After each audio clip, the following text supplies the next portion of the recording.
C'est ici, dans le boisé des Estacades, tout proche de ce qu'on appelle la plage à chiens, que les citoyens viennent courir, marcher et se connecter à la nature. Ce coin de verdure de 30 hectares est devenu au fil du temps un lieu incontournable. Mais là, la crise du logement menace à nouveau son avenir.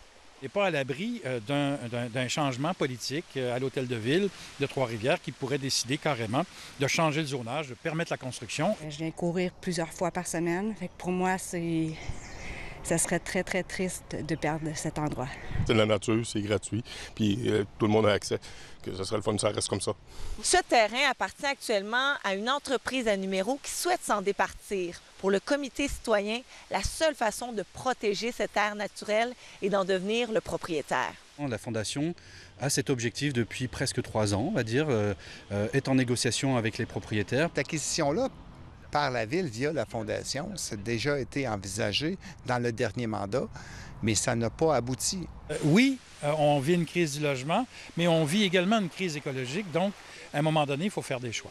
Moi, c'est important d'être en appui à ce mouvement citoyen-là, qui existe quand même depuis 2006.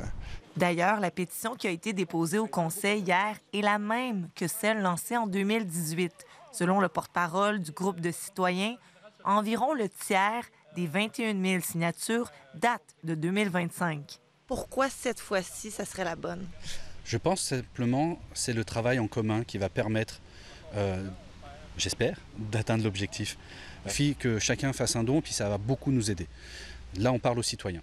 Mais on peut aussi parler aux grandes entreprises. Ce que je peux contribuer, c'est très minime, mais je veux faire ma part.